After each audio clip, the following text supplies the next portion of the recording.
Back to news. ఒకే ఒక్క bank account, ఒకే ఒక్క ఫిర్యాదు.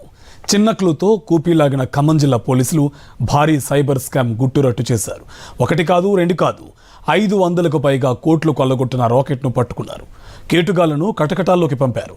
ఇంతకీ ఇంత పెద్ద స్థాయిలో స్కామ్ నడిపిన సైబర్ ముఠా వెనక ఉన్నది ఎవరు? ఎలా మోసం చేశారు? Take a look.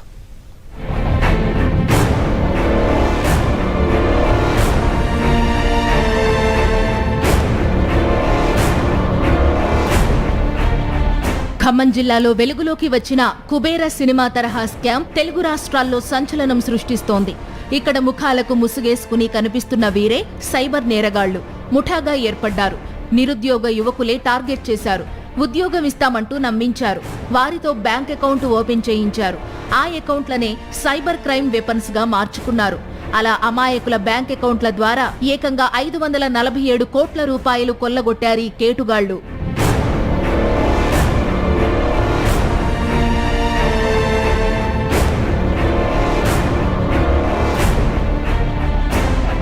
ఖమ్మం జిల్లా పెనుబల్లి మండలం విఎం బంజరు పోలీస్ స్టేషన్లో సాయి కిరణ్ అనే యువకుడు గతేడాది డిసెంబర్ 24న తన ఖాతాలో అనధికారిక లావాదేవీలు జరుగుతున్నట్టు విఎం బంజరు పోలీసులకు ఫిర్యాదు చేయడంతో విచారణ చేపట్టడంతో ఈ భారీ స్కామ్ వెలుగులోకి వచ్చింది. తీగలాగితే అంతర్జాతీయ స్థాయిలో 547 కోట్ల విలువైన సైబర్ క్రైమ్ వెలుగులోకి వచ్చింది.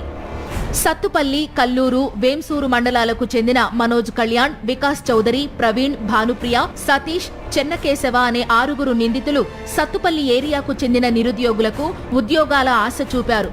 నిందితులు కుబేర సినిమా తరహాలో ఒక్కో సేవింగ్ అకౌంట్కు 3,000 నుంచి 5,000, కరెంట్ అకౌంట్కు 10,000 వరకు ఇచ్చి నిరుద్యోగులతో అకౌంట్లను ఓపెన్ చేయించుకున్నారు. అకౌంట్కు సంబంధించిన కిట్ రాగానే వారే తీసుకుని సైబర్ నేరాలకు వాడుకునేవారు.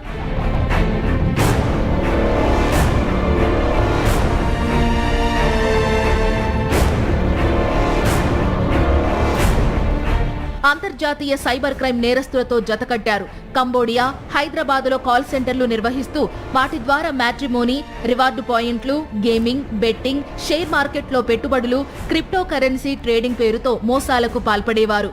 బాధితులు ఎవరైనా వీరి మాటలకు ఆకర్షితులైతే వారిని టెలిగ్రామ్ గ్రూప్లలో సభ్యునిగా చేర్చి తరువాత వారికి మోసపూరిత లింకులు, ఏపీకే ఫైల్స్ పంపి వారి అకౌంట్లో నుంచి డబ్బులు కాజేసేవారు.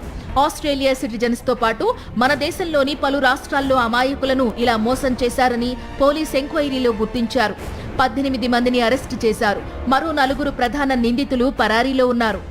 కొంతమంది ఆస్ట్రేలియన్ సిటిజన్ కూడా చీట్ చేయడం జరిగింది. అది మనం ఏమి చెప్పినైతే అందరూ మాక్సిమం ఇండియన్ సిటిజన్ కి చీటింగ్ చేసి ఇది సైబర్ ఫ్రాడ్ చేసి డబ్బు ఇక్కడ నుంచి బయట పంపించి కొన్ని కమిషన్ తీసుకొని ఆ డబ్బుకి అక్కడ కంబోడియాలో ఉన్న చైనీస్ ఏజెంట్స్ ఉంటారు వాళ్ళకి పంపించడం జరిగింది. తర్వాత సేమ్ డబ్బుకి విత్డ్రా చేయడం జరిగింది, లేకపోతే ట్రాన్స్ఫర్ చేయడం జరిగింది. కొన్ని డాలర్లో కన్వర్ట్ చేసింది, కొన్ని అయితే క్రిప్టో కరెన్సీ ద్వారా మళ్ళీ ట్రేడింగ్ చేసి కన్వర్ట్ చేయడం జరిగింది. చూశారుగా, ఈజీ మనీ కోసం అడ్డదారులు తొక్కారు. కష్టపడకుండానే కోటీశ్వరులమైపోవాలనుకున్నారు. తాము ఏం చేసినా దొరికిపోములే అనుకున్నారు. ఆదాయం కోసం అడ్డదారులు తొక్కారు. చివరకు పోలీసులకు చిక్కి చెప్పకూడు తింటున్నారు.